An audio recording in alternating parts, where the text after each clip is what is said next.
Bonjour amis lecteurs et bienvenue pour cette nouvelle vidéo sur la chaîne. J'espère que tu vas bien parce que personnellement j'ai un moral de plomb en ce moment pour la simple et bonne raison que l'automne, ma saison préférée, est enfin arrivé avec son chatoiement de couleurs, ses odeurs absolument subtiles, sa petite brise légère mais ses températures encore idéales pour traîner dehors avec ce soleil.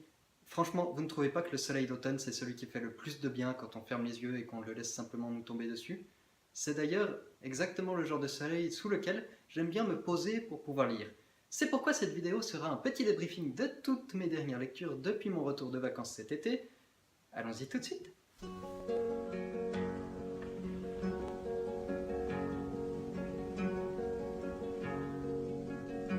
Dans cette update lecture, j'aurai 5 ouvrages à vous présenter. Le premier est Un cadeau inespéré de Françoise Bourdin chez Pocket Edition. Il s'agit de l'histoire de Florent, un jeune enfant de 10 ans dont les parents viennent de se séparer, et qui, à l'approche de Noël, pour faire plaisir à sa mère, décide d'aller lui chercher un sapin dans les collines qui entourent sa maison en Provence. Il profite de la sieste de sa gardienne, Fanelli, et s'enfuit avec sa luge, sans prévoir qu'il va être pris dans une tempête de neige. Sa mère, Louise, forcément panique lorsqu'elle apprend la disparition de son enfant. Fort heureusement, Florent est récupéré par un des voisins directs, Grégoire, qui est un homme un petit peu bourru, qui vit en retrait, sans trop fréquenter les gens de façon générale, qui a plus eu contact avec des femmes depuis un petit moment déjà. Grégoire avait été aux États-Unis en abandonnant son grand-père, avait fondé une famille là-bas, avait eu une fille, qui malheureusement est morte, et c'est depuis ce moment-là qu'il est revenu reprendre le domaine familial, et qu'il s'est renfermé complètement sur lui-même. Louise, découvrant que son fils est complètement fan de ce héros qui l'a sauvé des neiges, commence à voir Grégoire d'un mauvais œil et se dit putain, c'est un adulte que je ne connais pas qui s'intéresse à mon fils, donc elle l'accuse de tout et de rien. Mauvais départ, mais fort heureusement, au fur et à mesure des événements qui vont se liguer clairement contre Louise parce que coupure d'électricité, fenêtre qui casse au milieu de la nuit, plus de chauffage, enfin bref, de fil en aiguille, elle va bien être obligée d'accepter l'aide de Grégoire et de s'en rapprocher, d'autant plus que son fils, Florent, espère bien la voir finir avec.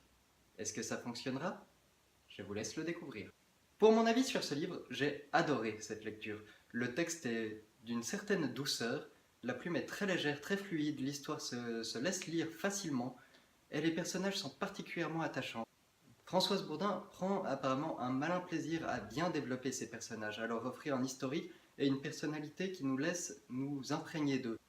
Ils ont tous une personnalité forte. Florence est un enfant un petit peu perturbé et rêveur. Il a entendu son père clairement dire qu'il n'avait jamais voulu d'enfant et qu'il ne s'en sentait pas capable, que son fils était un boulet pour lui. Et il vit avec cette blessure. Le texte est très bien imprégné de ça.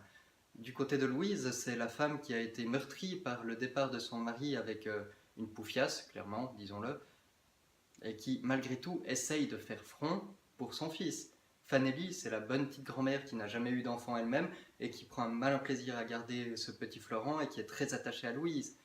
Et du côté de Grégoire, ben, son historique étant ce qu'il est, il est bourru et il est génial à la fois. C'est ce type un petit peu revêche qu'on adore détester et apprécier en même temps. Une très bonne lecture que je vous conseille très fortement. Pour le deuxième ouvrage que je vais vous présenter, il s'agit de Mon amour, je t'ai vu au beau milieu de la librairie.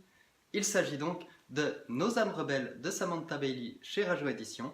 C'est la suite de Nos âmes jumelles que, vous le savez, j'avais adoré. C'est mon énorme coup de cœur de l'année. Et j'ai été juste ravi de retrouver Lou et Sonia dans cette nouvelle année d'aventure pour elles.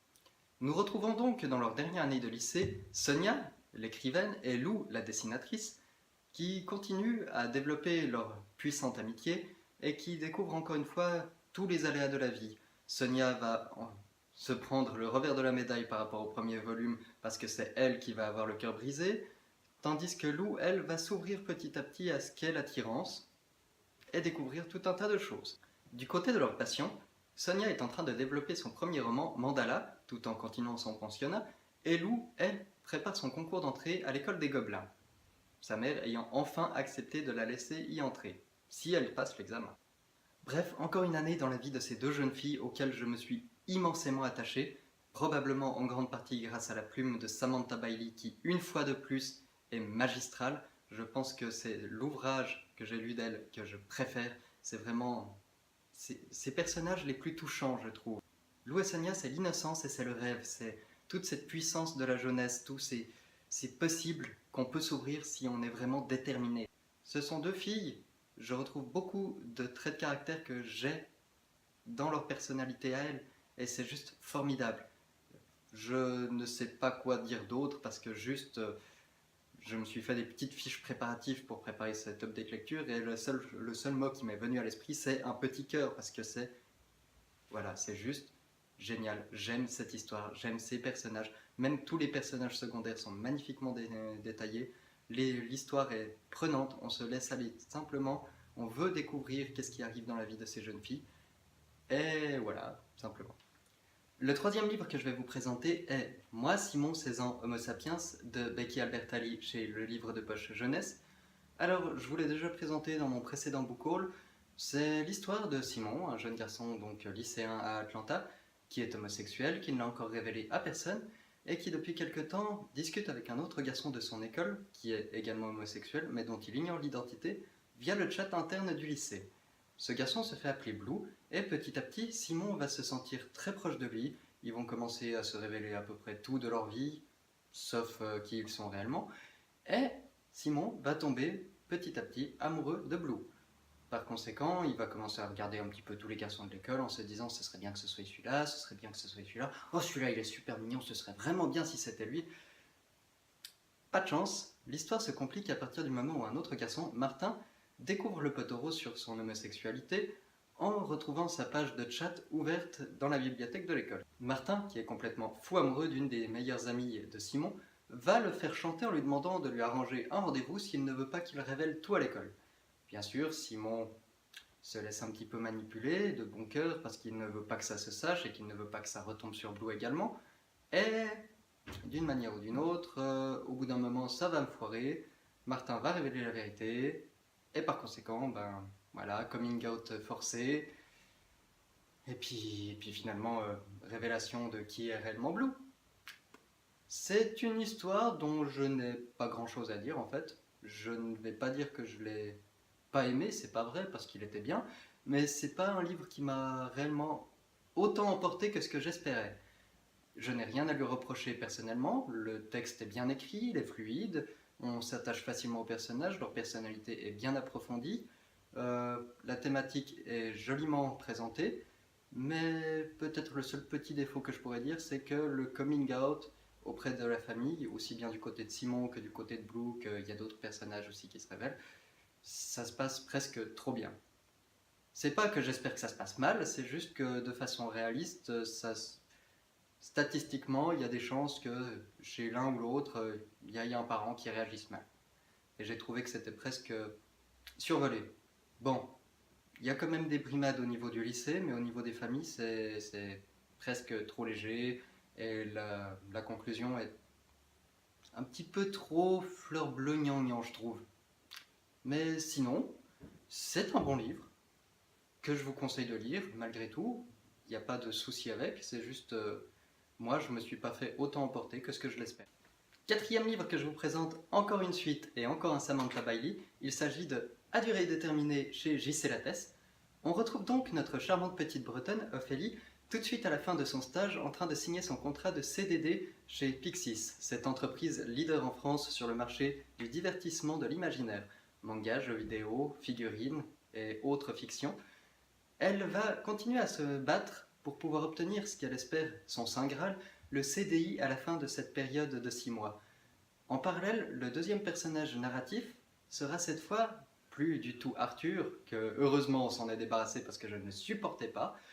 On va découvrir un nouveau personnage donc, celui de Samuel, un ancien universitaire penché dans la recherche scientifique, qui malheureusement est tombé dans une dépression car il était incapable de réussir à plancher correctement sur sa thèse et de l'aboutir. Cela fait 2 ans qu'il ne vit plus du tout, qu'il a perdu tout contact avec les relations humaines, qu'il vit chez sa sœur, et pour se relancer un petit peu, il décide de postuler chez Pixis en tant qu'informaticien. Grand bien lui fait, il est engagé. Naturellement, comme Ophélie est une fille super gentille et que lui c'est un garçon un petit peu coincé, elle lui propose son aide afin de continuer, elle, à pouvoir s'octroyer des petits moments de divertissement où elle peut lire, et ça fait une présence à Samuel pour qu'il puisse reprendre sa thèse en toute sérénité avec une présence pour pouvoir avancer.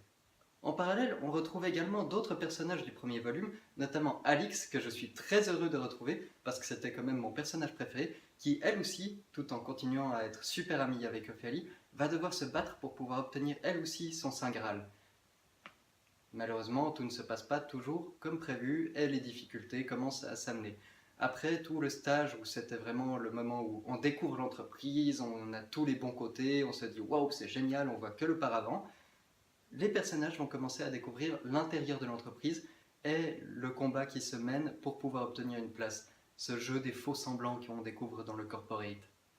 On aura aussi l'occasion de revoir Hugues de Rieux, avec qui Ophélie était devenue super amie et qui est parti à Berlin, et Vincent, leur ancien stagiaire RH, qui continue à galérer pour retrouver du travail. Ce que je trouve particulièrement génial dans ce volume en particulier, c'est l'approfondissement du sujet de la drogue et de l'addiction, à travers le personnage de Hugues, ainsi que le sujet de la dépression qui est juste magnifiquement bien approfondi avec le personnage de Samuel. On découvre vraiment à quel point ça peut être mauvais, et j'avoue que ça m'a fait du bien de voir comment il arrive petit à petit à s'en sortir, parce que moi-même j'étais dans une mauvaise situation à ce moment. C'est encore une fois une grande réussite. Je crois qu'il n'y a aucun livre que j'ai lu jusqu'à présent de Samantha Bailey où j'ai trouvé des fausses notes. C'est dans la continuité des stagiaires, c'est toujours ce même humour, c'est toujours cette même profondeur des personnages, c'est toujours cette humanité et cette retranscription assez bien faite de notre génération, la génération Y, et de tous les doutes, de toutes les galères qu'on peut traverser quand on commence à entrer dans le milieu du travail. J'adore toujours autant Ophélie, elle est toujours aussi bien écrite, Alix est toujours à tomber, et le personnage de Samuel est profondément attachant car vraiment blessé intérieurement, et on espère qu'il va s'en sortir. Dans l'écriture, c'est toujours aussi fort, c'est toujours le bon style à Samantha Bailey que j'adore tellement. Elle est vraiment forte pour retranscrire avec justesse et avec les bons mots les émotions des personnages et ce qu'ils sont en train de vivre intérieurement. C'est pour ça qu'il y a des moments où on rit avec les personnages, on pleure avec eux, on espère avec eux, on doute avec eux. C'est formidable. Vraiment, je crois que je n'ai pas besoin de m'épancher davantage et de vous conseiller réellement de le lire. Pour ma part, après la lecture de ce volume, je n'ai qu'une seule hâte, c'est d'être à l'année prochaine pour découvrir enfin le dernier volume de cette saga qui traitera donc du CDI. Et je pense que cette attente va être assez longue, mais je vais m'y faire, j'ai d'autres livres à lire en attendant. Cinquième et dernier livre que je vais vous présenter, il s'agit de L'écrivain de la famille de Grégoire Delacour, chez Le Livre de Poche. C'est l'histoire du jeune Édouard qui, à 7 ans, a le malheur d'écrire 4 rimes pour sa famille. 4 rimes qui n'ont absolument aucun charme, aucune structure, qui ne valent rien, mais tout le monde le félicite, tout le monde est ravi, tout le monde dit c'est merveilleux, tu sais bien écrire, c'est formidable, tu as un don. Et forcément, à 7 ans, on se laisse influencer par ce genre de remarques. Et tout le monde lui dit tu seras l'écrivain de la famille, tu seras un grand écrivain. Malheureusement, les rêves que les gens portent sur nous peuvent nous influencer dans nos choix sur le long terme. Par conséquent, Edouard va, hélas, formater toute sa vie sur cet objectif. Il veut devenir écrivain, il essaye désespérément d'écrire, il commence des études de comptable qui ne l'intéressent pas, il finit par les jeter à la poubelle pour pouvoir se concentrer sur l'écriture, il propose son manuscrit, tout le monde lui dit que c'est mauvais, enfin bon, voilà quoi, c'est pas non plus totalement ce pourquoi il est fait, mais il continue à persévérer, et de fil en aiguille, il va faire des rencontres, il va avoir des choix à faire dans sa vie, et il va finalement réussir à tomber quand même dans un domaine de l'écriture en étant engagé en tant que publiciste dans une boîte en Belgique. À côté, il viendra de se marier avec une femme charmante, mais qui n'est pas fait pour lui, il s'est juste marié avec parce que elle croit en son talent d'écrivain, elle espère qu'il va devenir riche rapidement, qu'il va faire des best-sellers et qu'il pourra lui offrir une belle vie. Et lui, il se rattache à ses encouragements parce que c'est ce qu'il espère aussi. Il a besoin de ça pour pouvoir vivre. Donc, il devient publiciste, il y a de l'adultère là derrière, et malgré tout, il finit par rester avec sa femme, ils ont des enfants. À un moment, il a peur d'avoir le sida parce qu'il a trompé sa femme et puis que son amante est morte du sida.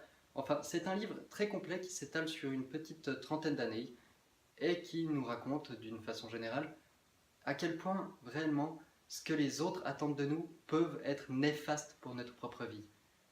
Et tout le livre traite de ce chemin qui doit être fait pour pouvoir se libérer des attentes des autres, pour pouvoir se libérer, s'émanciper, pouvoir aller de l'avant en ayant ses propres rêves, en ayant son propre chemin et pas celui qu'on nous indique. Au bout d'un moment, il faut être soi-même, c'est tout. C'est un livre que j'ai énormément apprécié. C'est une lecture très fluide, très rapide, un style d'écriture très direct, assez sec, même des fois limite vulgaire, notamment dans une scène de sexe, où c'est limite pornographique les dialogues entre les personnages. Y a pas de fioriture, c'est direct, c'est droit au but, c'est cash, réellement. Et c'est ce qui fait une des forces du texte, en plus d'avoir des personnages réellement profonds. C'est une lecture qui m'a pris réellement aux tripes et que je considère comme une jolie leçon de vie. Réellement, c'est savoir où est savoir à soi dans le monde, c'est trouver sa place. Voilà, cet update lecture est désormais terminé. J'espère vous avoir fait découvrir de jolies lectures et vous avoir fait des envies. N'hésitez pas à discuter avec moi en commentaire, ça fait toujours plaisir. Vous trouverez tout ce qu'il faut en barre d'informations si un des ouvrages vous a parlé. Pour ma part, maintenant, je vais aller profiter du soleil de l'automne en mangeant ma pomme et en dégustant le prochain livre. Je vous dis à très bientôt, ayez de bonnes lectures, portez-vous bien, ciao!